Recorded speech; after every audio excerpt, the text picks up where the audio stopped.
let's we got our guest on today. Of course, it's Wednesday, so that means the doc joins the program. You guys know who it is. He always joins when the boys are bickering, so that's always good. Brought to you guys as always by BetUS. Please welcome the publisher of Detroit Lions on Sports Illustrated. Check it out. All your Detroit Lions news, best in the city. John Maakaron, aka the Doc. What's going on, John Maakaron? I am loving the bye week. Oh my God. Let me tell you something. The whole media, listen, I didn't book a trip to LA once it was determined the loser was going to go to LA. I was like, no, I'm going to manifest. I told my wife, please pray that the Lions win this game. I don't want to travel. I told you guys the Lions were going to win. And there was nobody happier than me and the media when the Lions won that game. I'm staying home for January, baby. I got one trip booked, flight and hotel, and that's to New Orleans, and I want to go. This Detroit Lions football team is ready, and I can't wait for the postseason.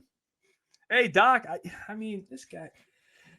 We were talking to Corey yesterday, and I don't know how much sleep you got on Sunday. You probably didn't get any, knowing how late you guys are all working.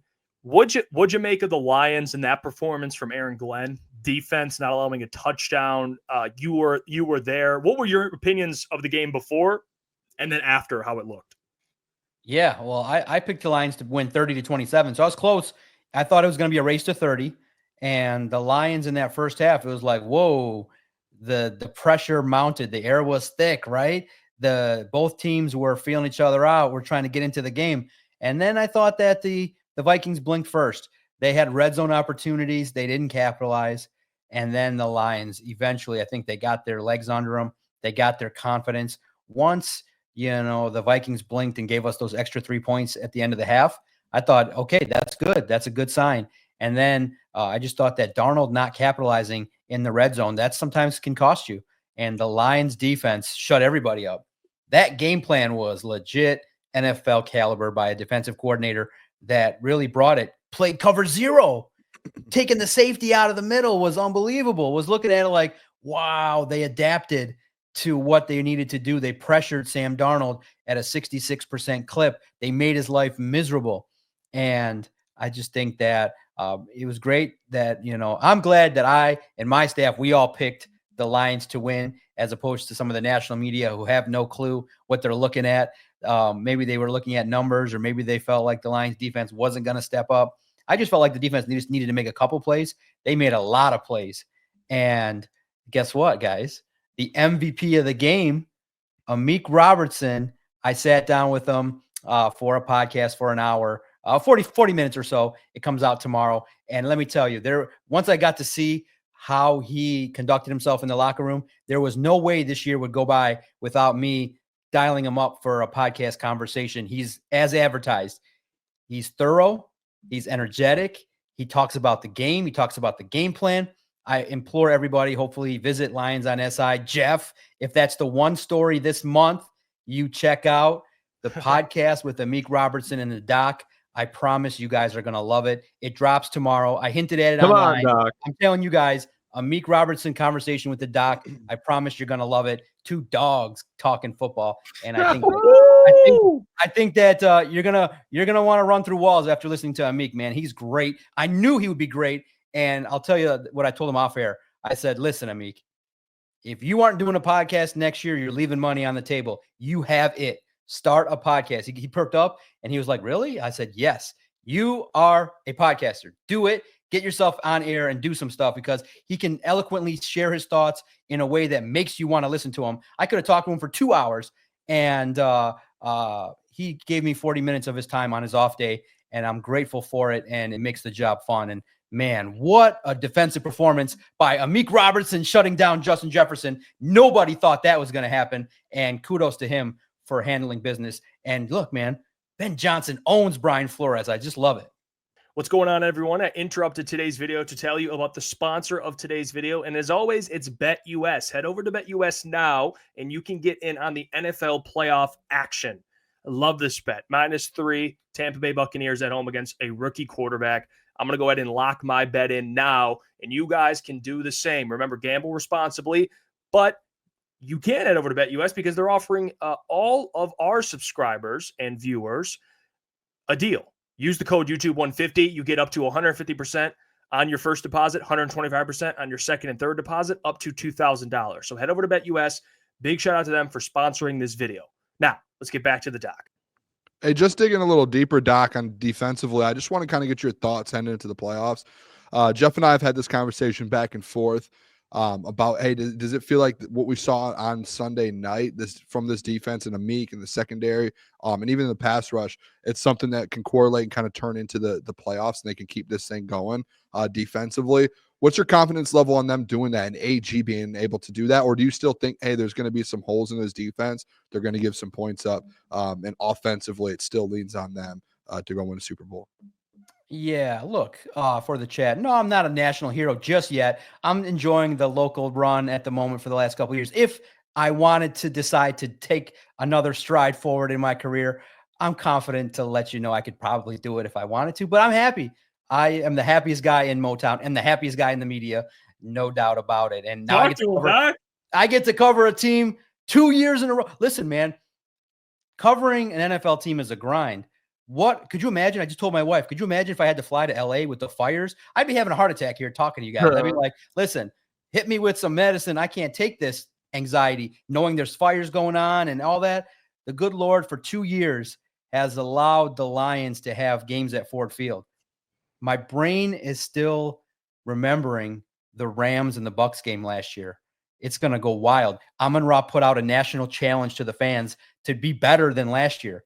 I'm going to sit and cover an NFL football game and get compensated to watch football, watch the team I grew up watching and cheering for. Going to see them make their push to the postseason. Are they going to step up? Yes, they're going to step up. I expect them. I would be shocked if they played less than their A-plus game against whoever shows up at Ford Field. It's right there, guys. They can literally taste it. And I'm going to plug the Amik interview because it was so good. And I might as well talk about the whole thing. He tells me what Dan Campbell says about the theme of the year and knowing that your time is limited in the league. These guys know they're 3 hard-fought games away from all the glory. Man, I just think that this football team is ready. They've done everything. I mean, what more do they got to prove? All the injuries, they won. All the naysayers, they won. All the opinions about next man up not being real, they're going to fall off. They proved it. Now we just sit back and say, God help who's coming to Ford Field, because they might take an ass whooping. And they come to Ford Field, they take an ass whooping, Doc. You know who's going to be a part of that now? David Montgomery. Huge news last week with Alex Anzalone coming back. Not only did he come back, he played phenomenally, but big news now, obviously with the bye, you expect David Montgomery to be back in the divisional round. What do you expect his usage to be? Because obviously David Montgomery, huge part of this offense when he was in there before, but he's a little bit hampered now. So what do you expect from David Montgomery, regardless of who they're playing, come the divisional round of the playoffs? Yeah, I can't wait to see it. Real fast, I do have an announcement. Just based on her professional merit, I'm bringing on Joy Taylor to the Detroit Sports Podcast. I think she'll bring a valuable contribution to the sports community. I think that having regular meetings with her will produce a lot of great content. So, look for Joy Taylor on Detroit Sports Podcast. Based on merit alone, I think that I've also interviewed her before, and I think she's awesomely talented and can do the job. To be a photographer, podcaster. She basically can do whatever she wants. She'll just tell me how to run the company and I'll just follow along. But in the end, David Montgomery, I think hell of a transition, Doc, but the perfect, well, maybe we'll talk about it if you ask, but the perfect compliment to Jahmyr Gibbs. I'm so curious how this is going to go now with David back, because Jahmyr's a Ferrari. He's just somebody that, in my opinion, can lead this offense. You saw the jolt that he brought. I think that the opportunity now to mix in David Montgomery, those tough yards you guys saw in the red zone, those yards get a little tougher. David Montgomery, I think that, you want to be careful with the knee. You want to kind of have him go right through the line, not too many cuts. But, man, if he's healthy and he's ready to go, just like Alex Anzalone, you let him loose. And if he's comfortable, if he's cleared to go, you let him go. But I think that you got to pay attention to Jahmyr Gibbs and give him more of the workload, because, man, was he awesome these last couple of games. 4 touchdowns against the Vikings. My goodness, he's burst onto the scene and took advantage of an opportunity. You just hope that the momentum doesn't stall with David Montgomery. I just think it's going to be, I'm hoping that, that maybe we'll talk about the next matchup. I'm hoping that the offense doesn't take any steps backwards because of a change, because man, Jahmyr Gibbs running that offense, you just say, hey, give him the ball more, but we'll see how it looks. And we'll learn a little bit more too next week as we know who the Lions are going to play. Well, Doc, a big storyline. I mean, it's been the whole week, really. AG and Ben Johnson taking interviews. I'd like your input on what you think as of right now, one or both leaving, staying, where they go. And also Chris Spielman taking that little interview with the Jets. What do you think about all this? I mean, the Lions are here now. They're a good organization. You're going to lose assistant head coaches. But what do you make of AG and Ben Johnson being like some of the hottest coach candidates right now? Yeah, it's great. I think that, look, I think the rules are perfect where they get to do virtual interviews. I love the Saints' opportunity for Aaron Glenn. I do think that, he's played there. I think that there's an opportunity to kind of have a lifestyle that you're used to. The Jets are a clown show, but the interesting aspect is, remember too, I'm not terribly surprised once you dig a little bit. Remember the news that broke as to who's running the search. 33rd team. With who? Rick Spielman and Mike Tannenbaum. So it's one of those deals where Rick would naturally recommend Chris for an opportunity. It's smart. And two, for Chris to take an interview, I would be surprised if he actually left, because I don't think that the experience that he got as a special assistant is exactly the right move to then jump to become the general manager. There's a lot that goes on as a general manager, but I do think that picking his brain and learning, and I think that the very message that Chris would deliver is you got to have alignment. You got to have a general manager that works hand in hand with a head coach. The Jets are just a clown show because their ownership is not conducive to, I think, anybody wanting to go there. Yeah, if they offered Aaron Glenn, I think he could withstand the nonsense that is the New York media, the tough pressure, but I think the better opportunity for Aaron Glenn is the Saints. Ben Johnson, man, these jobs that are opening up, they're kind of weak. I look at it like the Raiders, they're a clown show. They're hiring a coach every 2 years. The Jaguars is the one in which, if he can tell Mr. Khan, hey, step aside. I'm bringing my guy, Ray Agnew. I'm bringing my people. You step aside. Give me $100 million for 6 years guaranteed, and I run it all.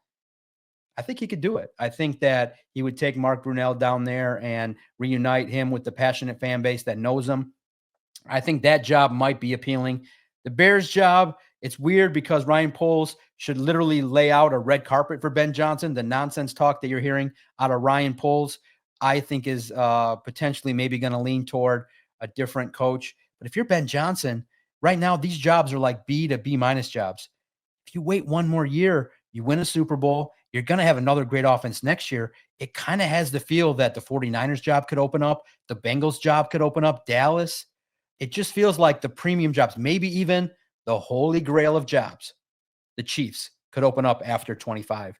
So to me, I think the now momentum swings that 100% Aaron Glenn's gone, and maybe the door opens for Ben Johnson to take these interviews, but to go, my God, these jobs are terrible, and to stay. But if he does leave, I think the leader in the clubhouse is the Jaguars right now. Hey, Doc, just if they leave, like say both of them end up going to a different spot, taking a head coaching job, what are your thoughts on the next man up here? I know we've probably spoke about it at some point this season with you, or even in the offseason, whenever the last time was we spoke with you about all of this. Now it's starting to become a little more realistic. Who do you see kind of being the next two guys up offensively and defensively? Whether you have ideas outside of the organization or even inside, what do you think would be the best options? Yeah, and the other thing that's intriguing too is great ownership is the Patriots. Feels like Ben has that kind of aura around him that could signal New England, but I wonder if if he feels like May is the guy that he could build around, and really in the end, it's going to be about who's running the ship and what kind of alignment gets established. So it'll be intriguing to see how the interest level shakes out, what kind of offers are made, what kind of information does Ben Johnson glean, and what is he looking for. But if they both leave, I think that the Lions could look to maybe the former Bengals defensive coordinator. He's got a lot of experience He was recently dismissed, but a lot of people like him. But internally, if they feel like Kelvin Shepherd is ready, I think that he's been groomed by Aaron Glenn. He would receive the ultimate recommendation. I think that, I would always be intrigued by Saleh. I don't like him going back to the 49ers. I love the idea that they would reach out to him. I think he's a head coach in waiting, but I don't know if the opportunity is going to present itself based on what happened with the Jets. I feel like maybe taking a coordinator's role would be something for him to kind of build up another defense and then get another job where you don't go to the Jets or the Bears. You go to places where ownership has a head on their shoulders. But I would love to see it if maybe they would be interested in Robert Saleh. But I think internally, I think Kelvin Shepherd would do a great job. He has a pulse of what's going on. On the offensive side, I think Tanner Engstrand would leave with Ben Johnson to be his OC or being a non-play calling OC. I do think Scotty Montgomery is the leader in the clubhouse. I think that first and foremost, and maybe I got to dig a little bit further, but he's been given weekly speeches to that football team. The players love him. He's a leader. Dan Campbell has empowered him to speak to the team on a regular basis. You see how he conducts himself, a former college coach. You see the development of Jahmyr Gibbs and David Montgomery. I would like Scotty Montgomery running this offense, working with Dan Campbell. Some continuity. I think he would do a good job. Engstrand's intriguing because there's a tie there with Ben Johnson. You would see a little bit of that flair. But I like Scotty Montgomery in the way in which he would do the job. I think he would be great. But in the end, Dan Campbell would still have his pulse on this offense. I don't think there's going to be a drawback. And I think if you guys are, talking and you recognize, look at what happened. The Lions were 15-2 with all these injuries, and they're going to get Aiden back next year with a new draft class and some upgrades. This might be a situation. I know the schedule is crazy on the road, but this football team can win double-digit games for the foreseeable future. It's great to see, but I know the angst a little bit about Ben Johnson and Aaron Glenn leaving, but let's just hope that they end up leaving, hugging Dan Campbell after a Super Bowl win. We all can rest more easy. Yeah, definitely make it rest easy, Doc. And something that'll also be kind of approaching in the offseason. It doesn't have to be this offseason, but I think the conversation will start having to be discussed. Jamison Williams just reached 1,000 yards, and after this year, he's eligible to sign a contract extension. Doesn't mean that has to be done this offseason. But when do you think that'll come into play here with JMO? Because imagining Brad, as usual, wants to be ahead of schedule, get in front of the money, and coming off 1,000-yard season, he seems like a guy that you want to keep in Detroit. Do you think that could be happening sooner, or do you think it'd be later down the road after his last year on the contract? Yeah, that fifth-year option, I think he's making a good case to secure it, right? At first, with the suspensions, you might have questioned it. I do think they'll pick it up. I think that, he's earned it. He's done a great job. Long-term contract, I think you need a little bit more time to assess that he's mature and can play a full season and contribute, get to that next step before you lobby $100 million plus at him. I think he's going to command it. He'll earn it. The question mark will be because, man, these wide receivers, these talented receivers, you can get them, coming out of the draft. There's a lot of them. And it's one of those positions that people will start to talk about, like running back. How many $30 million receivers do you need? Amon-Ra's making it. Do you do it again with JMO?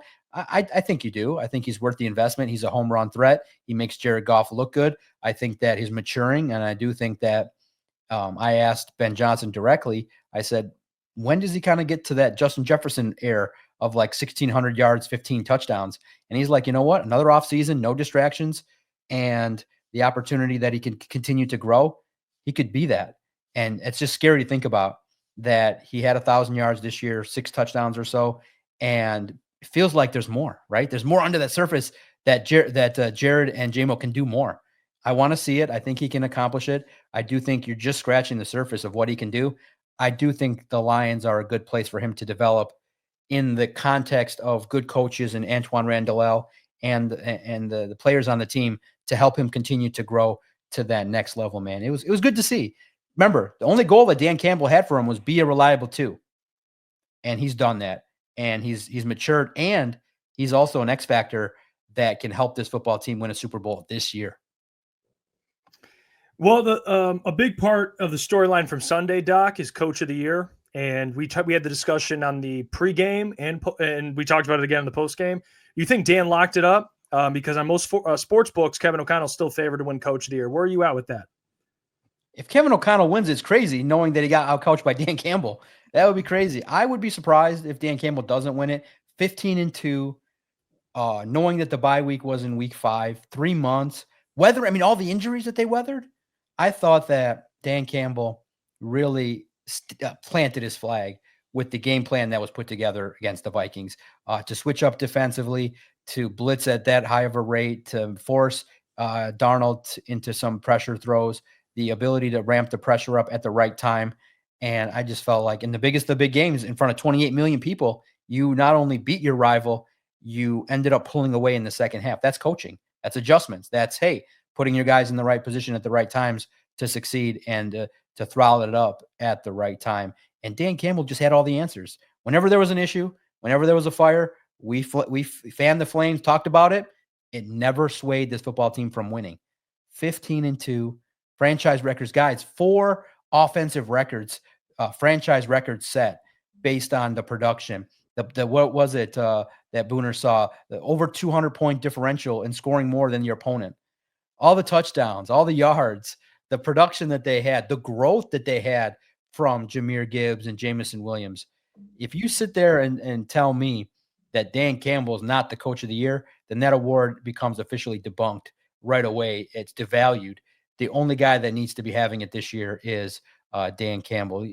Andy Reid, you can make the case, but he has talent. He has the all-world quarterback. I think collectively, with everything that you see on the table with the injuries, most people would not have thought 2 losses when you lost Aiden Hutchinson. That was crazy. Most people thought, the losses are going to pile up. Only other loss, 1 loss with Aiden Hutchinson gone. That's crazy. Coach of the year, Motor City Dan Campbell. Love that, Doc. Hey, I got him yesterday. It was plus 300 still, probably even high. They might have got like plus 350. I can't remember the exact number for him right now. He's not even the favorite. So I don't know if you're allowed to bet, Doc. I'm guessing probably no, but if you are, go snag that. I do want to bring this up though. This has been a split conversation, I feel like, here in Detroit, on whether, what teams Lions fans would rather play. The Vikings, obviously, just playing them last week, or the Rams with the whole Stafford thing. Where are you at with that? What matchup would you rather see? I guess in 2 different aspects. One, which one do you think they would match up better? I mean, they beat them both this year. Who do you think that they would, match up better in the playoffs? And then also just personally, which matchup would you rather see, the whole Sam Darnold thing, or the Stafford returning to Detroit for the 3rd time in a calendar year, essentially? Yeah, no, very good question. Yeah, I'm allowed to gamble. Of course, we have a gambling expert as well on our site that gives out picks. I think he went 10-6 this year, or 10-7. He had a good run last year as well, a little bit better last year than this year. But yeah, I don't do parlays because that's a sucker's bet. I'm easily just player prop bets. And anytime touchdown scorers, I liked the opportunity there to kind of sprinkle in a little bit of money, small money. Winning gambler I am. I have a nice, healthy bankroll, and I gamble responsibly like everybody else. Yes, Doc. Yeah, and I am. I don't want to toot my own horn. I'm a good poker player. I can play No Limit Hold'em, Pot Limit Omaha. Those 2 games, round by round, I'm a winning player. I have a small tournament cash history. When my younger days, when I was more free time, I'd go out to the casino and play some tournaments. Limit Hold'em is my best game, where you don't have to shove all in. Patience is key, and reading people. I love cards, man. Cards are fun. And as a psychologist, reading people is absolutely, I think, the best form of gambling possible is poker. And it's a great game, and I love it. I love the game all the way. Watch it on TV, watch the high stakes, all kinds. I can talk poker. I can talk poker for days. Doc's a poker guy. That's crazy. Yeah, I'm a poker guy. I love it. I've never played in my life. It's a great game, man. It's a fun opportunity. I'm not playing with Doc. I'm torn. It's a great question, man. I'm torn because as a psychologist, as a sports website, running a sports website, I want the biggest story. I think the biggest story is Kirby Joseph dropping the fake true F Matthew Stafford on his Instagram. That would be good topics to kind of revisit in terms of the dirty player, all that kind of stuff, to revisit that. But in terms of competitively, I also have interest in the Commanders. I think that a young rookie coming in would have some nerves, would feel the pressure at Ford Field. I think the Lions getting advanced past Washington would be key. The winner of the the winner, most likely Dan Campbell said he feels like it's going to go chalk in the division, in the wild card round. And he thinks that the Rams are going to lose to the Vikings. He told Kevin O'Connell, I'll see you in 2 weeks, kind of hinting that he maybe feels like the lowest seed that's going to eventually evolve is going to be the Vikings. Vikings seems like it's going to be another game where you could dominate and have success. So I want to see that. I want to see an NFC title game for the chance to go to the Super Bowl. So, but bottom line, if you're going to ask me, I have to go with what's best for business. Best for business is the Rams. Interest, beating Stafford is always fun. Talking to Kirby Joseph about not being a dirty player, again, is always fun. The Jared narrative is always there to lean on. And Matthew Stafford coming to town and ending his season just makes me happy because, again, we got the real quarterback. We got the real winner in Jared Goff, and Matthew Stafford ending his season for 2 years in a row would be sweet. Yeah, that would make my heart happy, Doc. Although I do not want to see the Rams at all in the playoffs. That's the team that scares me the most in the NFC. So if you're able to get the Commanders, like you're saying, in that second round, I would be completely content with that. But now talking about playoffs, something that really hasn't been talked about much, and it's not really for the best reasons. I brought up J-Mo and a contract extension, but somebody that we haven't seen much of, and I think at this point it is disappointing because he's not even active, but people in the chat were even talking about it, Doc. Broderick Martin. I mean, we see all the injuries to the defensive line, but we've yet to see Broderick Martin out there, even just dressed in pads, like he's out there in his civilians. What's the deal with Broderick Martin? Is there an injury going on, or what do you think the case is with him? Because at this point, I think we'd at least expect him to dress on the sideline during these games with all these injuries happening. Does he stink, Doc? Does he stink? I know it's interesting. I got the same response that when the inactive list comes out, it's basically, man, Emmanuel Mosley was a whiff, and Broderick Martin, what's going on? Look, Emmanuel Mosley tried his hardest. An illness now put him back on IR. It's unfortunate. It just maybe is looking like that signing is not going to work out in his favor. Broderick Martin, look, he was raw when he was drafted, okay? And him and Manu are two of the players that they felt like were going to be projects. And yeah, it's not a concern because you got DJ Reader and you like what he brings to the table. You would like to have seen Broderick take a little bit of a step forward this year, but clearly it's not, the injury was there. It derailed him a little bit, but the Lions are a meritocracy. If you practice well consistently and you're out there competing and making plays, they're going to play you. Unfortunately, he's not one of the best defensive linemen, so he sits. And I think that next year, if that's the case again, then you start to look at it because, it's a football team that could benefit from that draft spot being a more productive player. But that's the benefit of having a good team is that you got to compete for your playing time.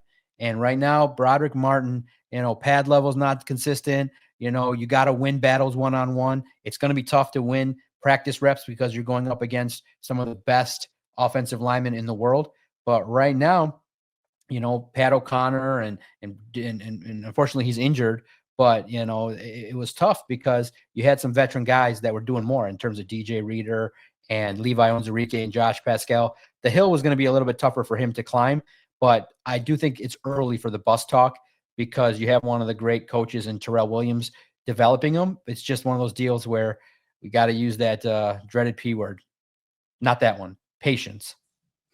Yeah, you know where our minds went, Doc. Well, let me ask you about Alex Anzalone because we discussed earlier, and someone in the chat, shout out to them, brought up that without Anzalone, they've shown, actually statistically to be one of the worst defenses. For whatever reason, with Anzalone, they're significantly better. What do you make of his impact? And I'll just ask you, is it Anzalone? Like, is this dude Ray Lewis? Like, what's going on with his but what'd you make of his impact on Sunday and just how important he's been to this Lions defense? Mm-hmm. WMU, get your mind out of the gutter. What are you talking about? Patience, grasshoppers. Luckily, Alex Anzalone was able to return. Man, what a jolt, right? What a leader. What a guy. I mean, first and foremost, can you maybe not drop any more of those scar tissue photos? My God, Booner waited like a whole 4 nanoseconds to post that. I was like, man, Booner, you're right on it. You guys are definitely stalking these guys' social media at a great clip. I learned it from, I think, you guys. I said, my God. Woo. Turn those alerts on, Doc. Yeah, I have your alerts on, man. It's great. That's where I get this. When I need to know about the Lions social media, I know where to look. man, he's a great leader. It gave him a jolt. Man, you saw what he also was able to do, earned a game ball, tackling all over the place, great in coverage. And you just see what he's able to do. And yes, he is that good a football player. That is something that is also underrated, in that he sideline to sideline can get there, is good in coverage, read, and basically, you know, what Dan Campbell said, and it kind of bears fruit when you watch the film. When Anzalone is thinking out there in regards to calls and things like that, when there's a meeting of the minds with AG, him and AG think along the same wavelength in terms of what defense to get the Lions in, how to pressure, when and where different people have to be lined up in position. So it's basically another coach out there on the field. And my goodness, did you see how the defense played better? The numbers bear fruit. You guys can see it. You can go find the information. The statistical differences versus yards given up, points, drastically better with Alex Anzalone. That's what you expected. That is amazing to see, that your captain comes back. And I think it gave everybody a jolt too, to pay attention. And also at the same time, the game plan was perfect. Pressure Darnold, make him uncomfortable, and make it so that, you know, every yard that was gained was tough. And then also too, the different coverages, they switched it up between man and zone, zone and man, cover zero. It was nice to see. And credit also to Amik Robertson for battling on the outside when nobody thought he would win against Jefferson. And John, you and Anzo, yeah, you guys are cool, right? You guys are cool. Have you guys made up? You guys cool, right? Doc stood on business. I'm just checking. You know. Yeah. Look, I'm going to tell you this.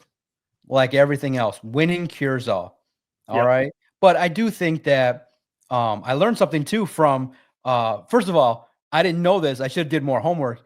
Anzalone went on the St. Brown podcast. He's a Philly guy, so that means he's a Philly guy. You don't step to a Philly guy; they're gonna take your head off. So I was like, oh shit! If I knew he was a Philly guy, I'm not messing with the linebackers. I'm not gonna talk no junk to them. But no, in all seriousness, I do think that they respect me because they know, they see me there all the time. I ask direct questions, and I think you can tell I don't go there maliciously out to harm people. I'm fair. If you play well, we're gonna write about it. If you don't play well, I'm gonna talk about it. And that's all that you can ask for, is that I don't just say direct things. I've asked nice questions. I'm all over the place. And so we shared, listen, and I do want to share this moment too, which is so crazy. That's what makes the story even more crazy, with me going at it with Anzalone in the locker room. 2 years ago at Somerset Mall, I'm with my family, and we're at Somerset. And my daughter, the youngest one that knows sports, I said, oh, that's Alex Anzalone with his family. And I'm like, you know what? I'm going to go say hi. So prior to the 2022 season, me and my daughter went up to Alex and said, hey, Alex, nice to see you again. He said hello. I shook his hand, and my daughter said, here, my daughter has a message for you. And she said, have a good season, Alex. So the whole argument made it so that my little daughter's like, does Alex still want to kick your ass? I'm like, no. Winning, no. Look, he stood up for his guy. I stood my ground. And in the end, winning cures all. So he's, getting dressed in the locker room. And after the game, there were a lot of players there. They were happy. I talked to 15 guys. They were much more open and very relieved and happy. I walk over. I nod and smile to Alex, give him a head nod. He had a huge smile. He gives me the head nod and keeps on walking, and he went about it. Mutual respect. Yeah, the show of respect. I know that. Listen, bottom line, that I always look at it like I want people to respect what I do, but at the same time, they got to be like, hey, watch what you say in front of John, because he's going to be direct and he's going to be honest and real. Like, I don't have to hide anything. I am direct. I ask direct questions like, hey, why didn't you make the play? What happened? And that's it. And I think they know, if they realize, look, I'm a fan. I was a season ticket holder. I'm not out there trying to bury nobody disrespectfully. I'm not out there publicly blasting people. But if you don't play to the degree, I'm going to ask, hey, you've said, Dan, 50 times you got to clean up stuff. What is it that you got to clean up? Like, we can go beyond a little bit of the surface stuff, and the players respect me. Look, in the end, players would not come on my podcast and have a 40-minute conversation.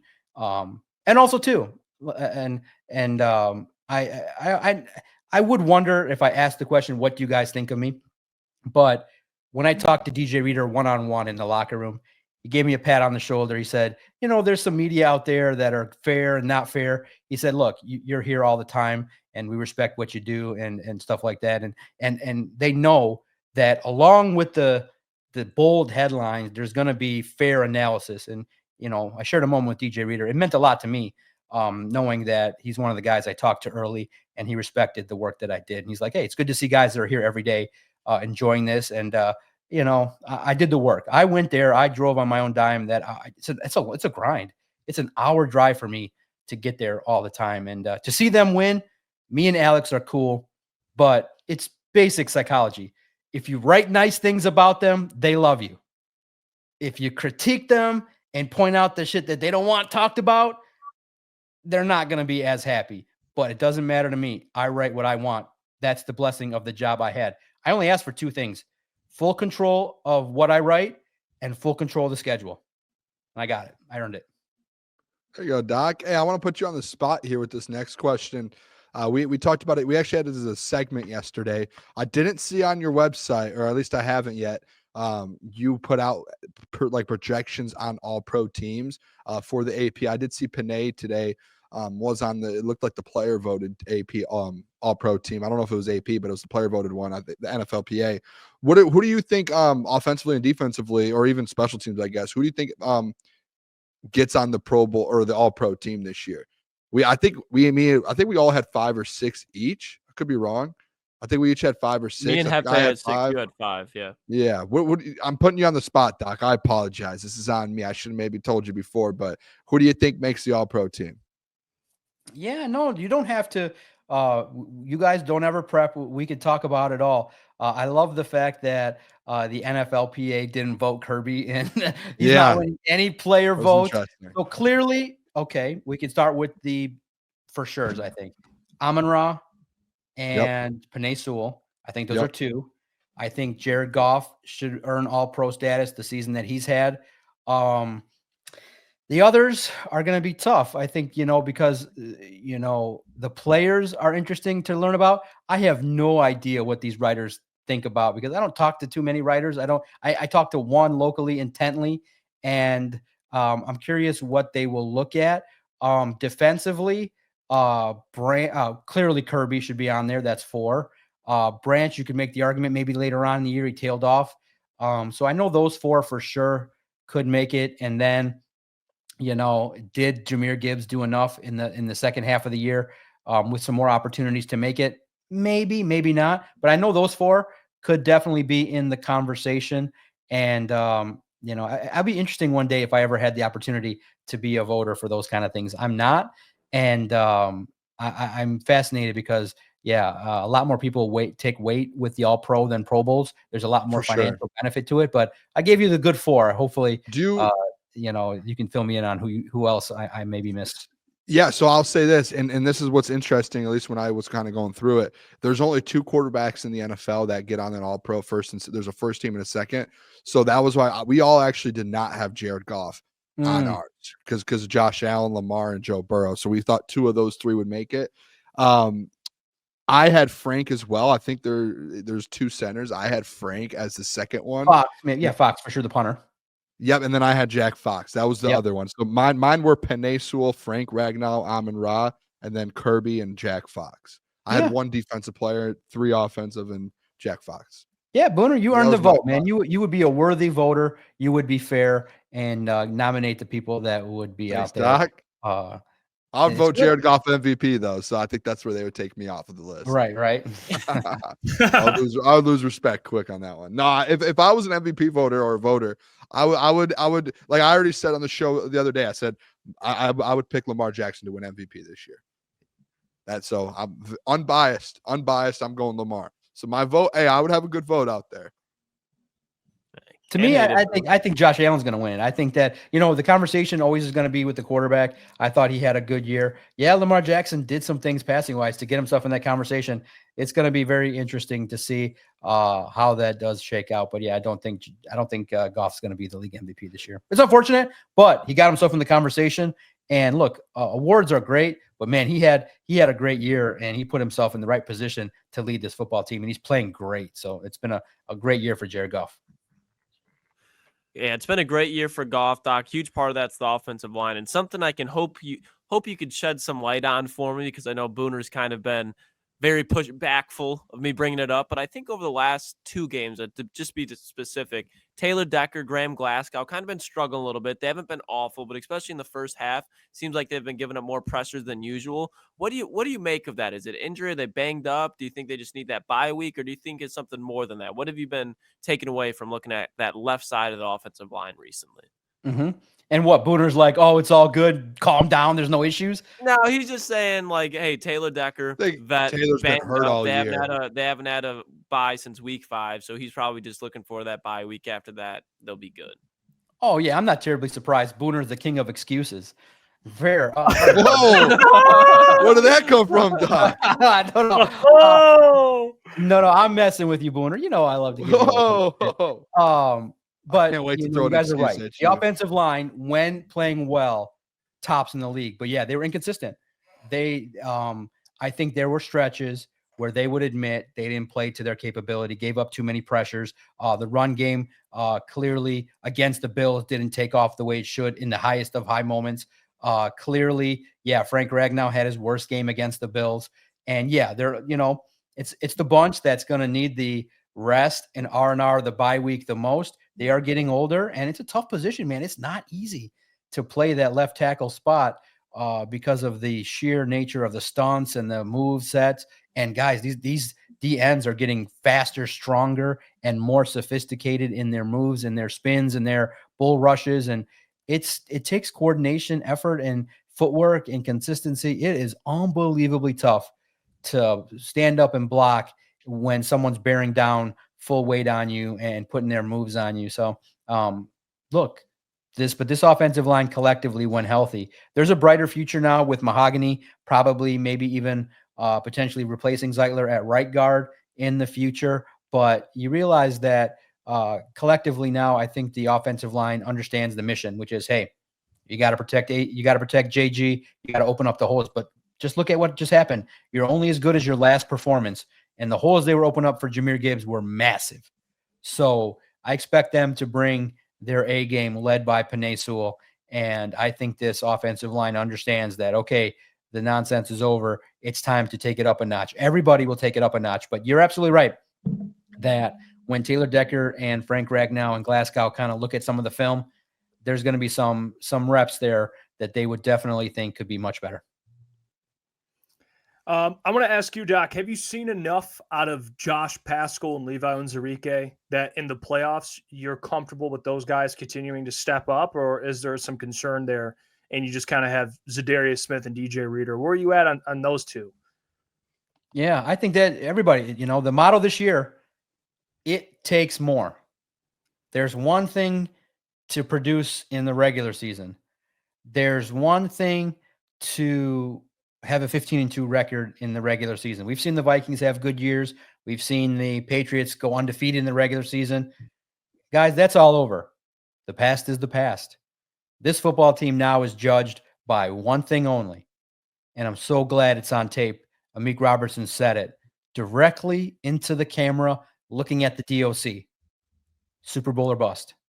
That's it. Win the Super Bowl. Everything else is a disaster. I expect Levi and Josh to step it up. Now, to the degree in which they're going to be what we expect, probably not. But I think that they can bring more, that they can do a little bit more in terms of making sure you're responsible against the run, but winning some more battles against the opposition is going to be key. Zadarius Smith, same thing. You look how he performed and the impact that he had with an early sack against Sam Darnold. Brought the crowd out of their feet, and I think it gave a jolt to the defensive line. I think that this football team has a good defensive line, good enough, I think, to meet their goals of stopping the run and pressuring the quarterback when needed. The sacks part is going to be tough in terms of bringing the guy home. That might be a little bit tough, but I do think that you saw how they blitzed from all different angles against Sam Darnold. Al-Quadin Muhammad was there. Like I told you, he earned a sack. And you recognize the injury to O'Connor is going to be a little bit of a challenge. I think Dan Campbell said it's not looking too good. But I expect Paschal and Levi now with some rest to get the opportunity along with DJ Reader. It's now or never and I expect them to deliver at least to the degree that you can feel comfortable that, hey, a quarterback cannot sit all day to read the pocket. You got to be able to get to him within 3-4 seconds, if not sooner. Hey, Doc, it was in the chat a little bit here too, and I wanted to ask you about this whole situation at Ford Field with the Minnesota fans. I think it was the wife of some players, and then obviously there were some other fans. I think it was like a super fan and his wife. Something happened with them. What are your thoughts on this whole situation? I know it's been something on Lions Twitter that's been going kind of pretty crazy over the last 48 hours. Just want to kind of get your thoughts on the situation, though. Yeah, look, it was interesting. I kind of expected the comments to be prove it with video. That's a fair, for most people. There's we talked about it last week, the level of distrust. My job was just to report that it was said. I can't prove if it was real or not. So I can't speculate on it. That's what her experience was. I understand. Look, no doubt about it. I can sit here unequivocally and tell you the fans of Detroit in large mass, great people, great humans, love of the opposition. This is nowhere near a Philly situation or a Raider situation where there's fights in the stands nonstop. Could there be an alcohol-fueled incident? I could see it. But, it's always one of those deals where when something gets amplified to that degree, I think, clearly what's going to happen is, and it's the whole herd mentality psychologically. The Lions fans are going to be like, oh, no. And the Vikings fans are going to be, oh, look at these animals in the crowd. It's not that. Lions fans are gracious. You could have a beer with any Lions fan and have a good time. Come on in. If you're on the road, wear your opposition jersey. You may face a little bit of heckling. You may face a little shit talking from me, but you can feel comfortable. Anybody can sit in Ford Field and handle business and enjoy the game safely by and large. Now, there will be some asshats in the crowd, maybe drinking too much. They may say things. Most importantly, if you feel unsafe, there are numbers to call. Make sure you know them. Make sure you know your surroundings and be careful. And then two, if you want to be ultra safe, I was always of the opinion that I'm more of a, wrap it up 4 or 5 times kind of guy. Be very, very safe so that you don't cause any problems. So in that sense, if I ever went as a fan to a road game, I never wore Lions gear. I just went, enjoyed it, clapped personally inside, rooted for the Lions, and went home safely. Nobody knew if I was a Lions fan. Nobody knew if I was a road fan. There would be no problems. But you got to remember, life is about the choices you make. If you're going to a road game and you're wearing all blue and you're going to the Packers stadium, there may be some fans that talk some shit to you. You got to be prepared for that. But I look at it from a reasonable, responsible perspective. Go to Ford Field, have a good time, be with your group. And if there's any concern about your safety, if anybody's talking to you inappropriately, then go find somebody. They will handle it. Maybe slowly, maybe really slowly, because security thought that I was an employee of Ford Field, but they will handle it in a reasonable, responsible way. But I will never, ever collectively lump the Lions fans as a bad group of people in no way, shape, or form. They are a great group of fans. You can have a good time at Ford Field, but there may be a couple asshats that sprinkle out with some alcohol, some things that should not be said, especially in front of kids. Yeah, amen to that, Doc. I think very well said. Fans are going to be a huge part of this playoff run. Do you think there's another player on the Detroit Lions, role player wise, it's going to be kind of like an underlying X factor, whether it's on the offensive side or defensive side of the ball, that kind of helps the Detroit Lions trajectory to get to that Super Bowl? Do you think there's any underlying X factors we could see going forward? Underlying X factor. Look, I like what Mohamed brought to the table. I think that he's a linebacker picking up confidence and doing things. But, I got to shout out Amik Robertson. I think that, playing outside corner and shutting down Justin Jefferson deserves a lot of praise. And the thing that I love about him is he straight up told me, I knew I could do it. I knew I could handle it. I knew once I was given the task, all good, we win.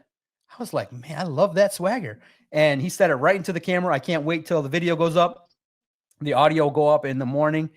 I like what Amit can bring to this table, and he's hungry. Like, he's hungry, and hungry to the degree of like, hey, I was not ever part of a winner. Now I am. I want to finish the deal kind of situation. So him, and you got to hope that in regards to what his health looks like, if Terrion's healthy and he gets up there, he's got to take the step up too. Like, he's going to be called upon to continue to make plays and not get a bunch of flags thrown against him in the postseason. So the cornerbacks for sure. Clearly Mohammed, look, Zadarius Smith, in regards to pressure, that's what you traded for him, is to kind of be impactful. Now, in terms of the sack total numbers, like I said, getting home and closing will be something, but impact, pressure, getting after the guys, I think will be great. And then on the offense, you know who the main players are, but the guy I think in crunch situations that can step up and do more, the man with the porn stash. I haven't asked him yet. Sam Laporta. Give him the rock. Let his evolution continue. I think that'll bode well for the offense. Dude, his stash is rocking, dude. Like, he looks like, and he's got a swagger about him. It's interesting. He's like, he stood up there, and I wish I would have aired it. He's like, I'm going to take just one more question, and I think it's time for me to go. And I was like, okay. That is like, typically doesn't end up going like that. I think because no PR was near, typically you don't really hear a player say, I'm only going to take one more question. But he's got a swagger about him. He's a little bit more serious with the media than I would like, a little bit more like direct. But I like what Sam Laporta can bring to this offense. Feed him, feed Jahmyr Gibbs, and this football team will dominate offensively and score. So, real fast, quick poll. Because Mr. Khan is rocking the Fu Manchu thing, what you're seeing on camera, should I rock the mustache for a couple weeks, the playoff mustache? See, the problem is, look, just seeing it, this side's not, this side's a little bit longer than this side, but I could you should have put it look like Mr. Shad Khan and twirl it up a little bit over the course of the next few months. What do you think, Doc? Are you able to? As a man who cares about your presence, I think you have a great, I'm trying to think of the word. You have a great repertoire. Like, you're very well respected. I think if you went down that road, it'd be an absolute mistake. I think that's shooting yourself in the foot. I think if you're looking a professional athlete in the eyes, asking a question, want a serious answer, you got that little Sherlock Holmes like swirl stash going, that ain't the route. Hey, if you wanted, Doc, if there's anybody that could have the confidence to pull it off, it would be you. But if you're asking as a recommendation, I would align on the nay side rather than the yay side. I think if you want to get the stash, I mean, look, you got a good stash going. You got some shadow going. No reason to twirl it. Don't do that. Don't do that. No reason to twirl. The inspiration is Mr. Khan. For the last 5 years, I've said I want to do it because I could look like Mr. Khan rocking it. And look, I look at it like half the players take me seriously, half just say the PR thing to say. So I'm not worried I feel like maybe that would be like, hey, man, what the hell's up with that mustache? Someone would say something, but okay, I respect your honesty, Lucas. What do you think, boys, real fast? What do you think? Yes or no? Jeff? Hey, Doc, I've been trying to. Jeff's been working on the mustache for months. It's something like, Doc. It's not of your caliber. I'll tell you this, though. You walk into that locker room with a stash, don't tell me a player is going to be like, I got to go talk to this guy. Like, you might get more questions because of the stash, just because of the curiosity. So I'll go against you, Klotzy. Maybe it helps. Yeah, I'm going to go against Klotz too. All right, Booner, the man of reason, you're the deciding factor here. Should I consider it? Well, there's one person that it's not me deciding. It's Dan Campbell. Dan Campbell hands out compliments for mustaches in the press room. So I'm going to go get that mustache and go get a nice compliment from the head man himself. Dan Campbell, I bet you wants the whole media room to grow mustaches from the comment that he made. All right, playoff mustache it is. Maybe I'll do it. Next week we got a decision. If I come on here and I look like that, it might be for some laughs, but it might be short-lived. I've known to, and also, like I said, the video views are outrageous. That's the tough part, is that I have to do videos, and I'm doing a lot of them. I don't feel 100% comfortable. I got to find a way to get it in there where I record the video on that Monday and then roll it out from Tuesday to Saturday for this interview and see how it progresses, because I do want to be taken seriously to some degree. But it's fun, man. Playoffs are fun, and with the Detroit Lions handling business, man. This is the best time of the year. I'm having so much fun. And boy, did we all need that bye week. I'm excited to just sit and watch the playoffs, just kind of analyzing what's going to happen. And I hope this fan base deserves an NFC title game, I think on the 26th to celebrate. It's my sister's birthday. So it'll be a festive mood for me personally, and hopefully professionally, seeing this football team get to the Super Bowl. I want to see it bad. It's a team that's hungry. It's a team that knows time is ticking, and it's a team that has all the pieces in place, and the story is there. Could you imagine 2 weeks of Super Bowl coverage? Now, guys, you didn't bring up the other part too.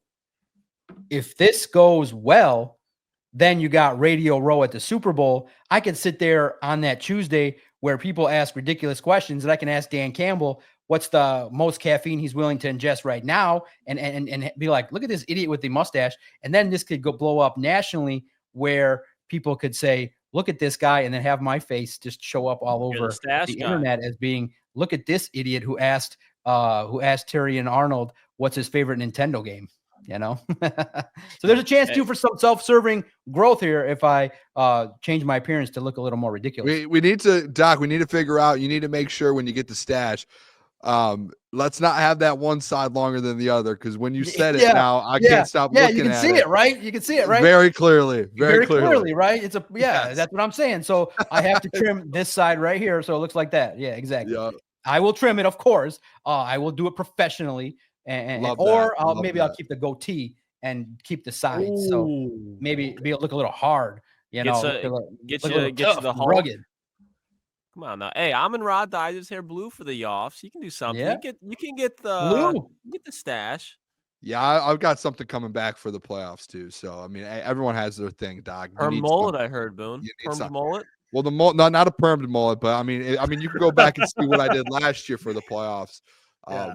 There are things that are coming back. Don't worry. Well, I mean, Doc, you kind of, it's great transition right into my question, because you said porn stash, and I'll ask you about Joy Taylor. We'll go right into it. What do you make of what's been going on with Fox Sports, man? And just the world, I guess, we live in with all this, the drama with Fox Sports. You work in media. What's your take on the whole thing? Yeah. Remember, allegedly. Some weird shit is going down. Allegedly thirsty. But look, in the end, when big money is involved, people will psychologically do anything to get ahead. And look, you would hope that people would not do that to try and get ahead, but I would not be surprised. First and foremost, you know, media is competitive. You're talking big money dollars. You're talking, look, from two perspectives. One, the executive can never do that. It's a boundary violation. You're an executive. You're not supposed to do those kind of things. You're not supposed to take advantage of your position with other people. And then if you're the other party involved, you're not supposed to get ahead that way.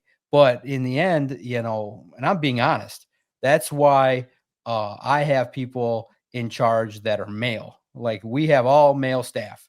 I don't want no distractions. It's the biggest distraction in regards to workplace. And you just can't, like, look, I never want to disrespect a lady that's doing a job. Ever. I have a great mom. I was raised by my mom and sister and a great dad. But at the same time, I'm a male. I have testosterone, and we all look and we all flirt and do all those kind of things. But in the workplace, there is something to be said to be professional. You know what I mean? We could all joke around that, you know, listen, if I was an executive at Fox Sports, Joy Taylor would be in my office too, but hopefully we'd be just chatting and flirting. There would be no final solution. We'd be having a good time. You know, maybe ask her out and have some cocktails, but never cross. Would you crack, Doc?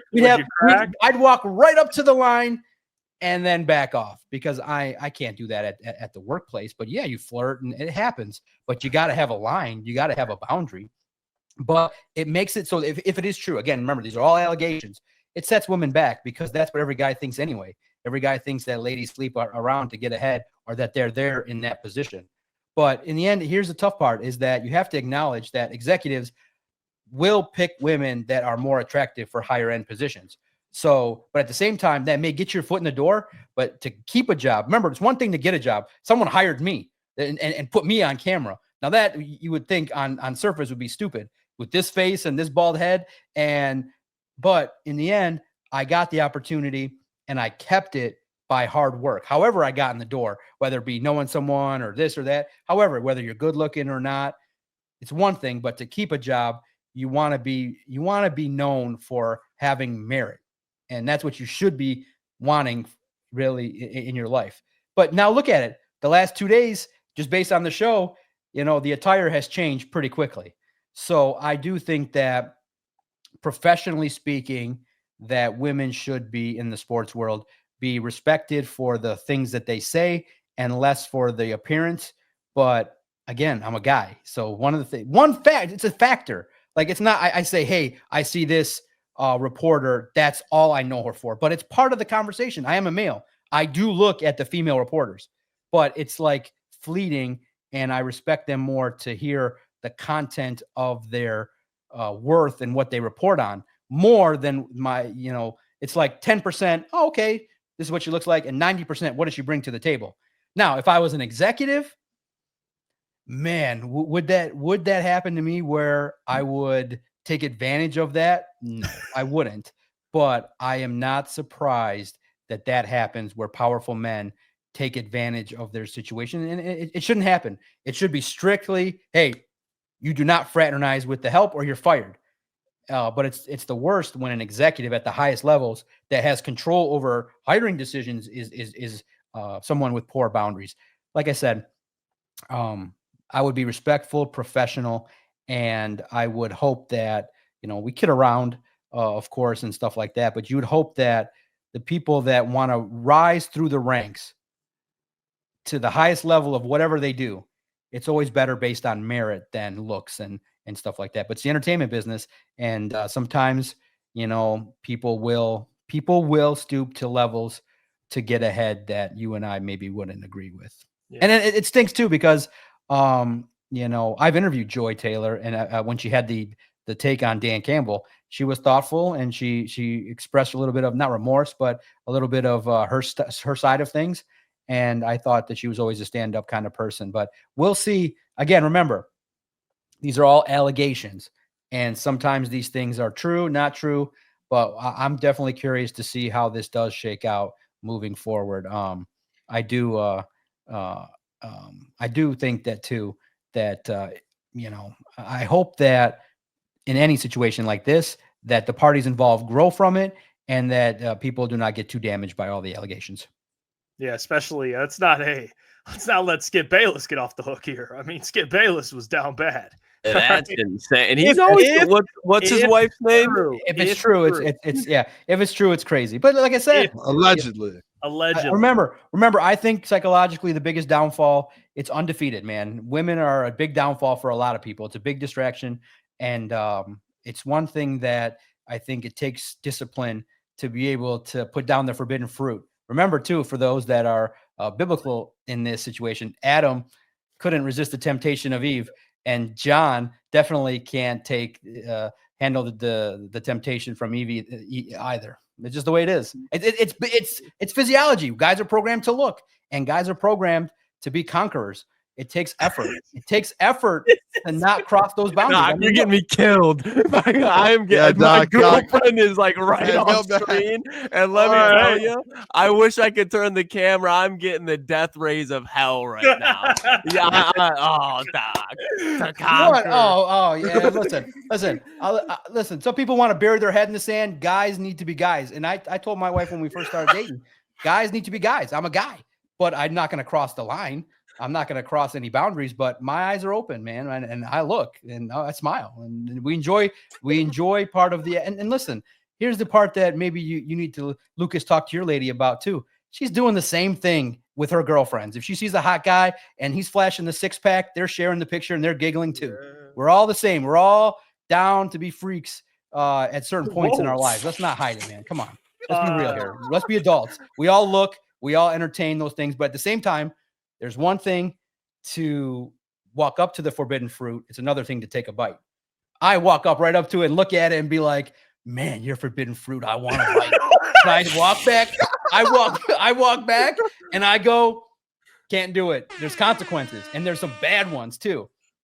Oh, yeah, that is, I love it. It's the best forbidden fruit. I mean, it's the best thing out there. The ability to connect with female friends is fun. You can joke around and have a good time, but there's got to be boundaries. There's got to be rules. And in positions of authority, those rules cannot be broken. But at the same time, men and women are always going to flirt with each other, especially when they're attractive. It's just the way it is. It's the way it is, man. It's the way it goes. Yeah. It's just, yeah. Yeah, don't send Doc to LA. Don't send Doc to LA. Thank God. I'm not going to. But man, was I disappointed. I wasn't going to Magic City, man. When they were eliminated, I was like, I ain't going to Magic City. This is terrible. Oh man, Doc, you love your man. All right. What a legend. Doc coming terrible. on, Doc coming on. He's there's people. This man's gonna have a mustache in a week. I mean, this guy's educating. Love you so much, Doc. You're the best. You're the I'm just honest. I think that's you the one are. thing. That's the I one love thing it. I think we got to be is always honest. That's the way it's got to be. Guys should be guys. Doc, can you do me a favor?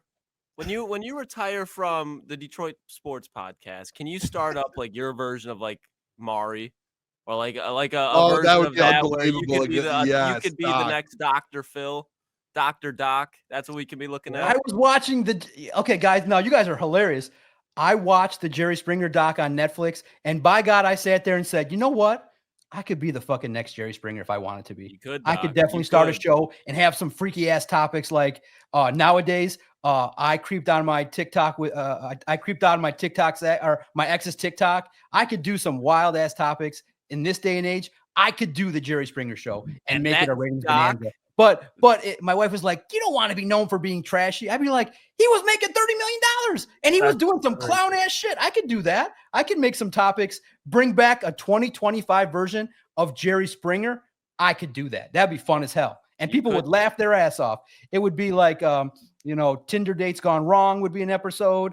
I walked in on my mom doing some weird stuff. It'd be some fun topics to bring back nowadays with social media. Oh my God. Oh, episode 1. I slid into the wrong DM. Episode 1. It's a tricky one. Yeah, that's Hey, a good. Doc, That's a good place to that's start. when you bring out the stash too. That's when you bring out the con stash. That's when it's like, hey, that's when the personality from the stash can come out, Doc. Yep. Spenny in the chat is just being a dog right now. Oh, he's going. Hey, Doc, you're always bringing the juice, my friend. Good stuff as always. Hey, enjoy your bye week. We'll see you next week. You know what? Legend, man. Just keep being an absolute legend. Just keep doing you. I appreciate you guys. Let's go. I can't wait for next Wednesday. Let's talk soon, fellas. There you go. Okay, John Doc. Maakaron, publisher, Detroit Lions on Sports Illustrated. Joins us every single Wednesday. And you know what? Just stirs the pot up. That's why we love him. And brought to you guys as always by BetUS. But hey, what's going on there? It's Jeff Iafrate. Appreciate you for finishing the video. You can check out one of the videos here suggested or show support by commenting, liking, and subscribing. And buy your merchandise, FisherCTSports.com.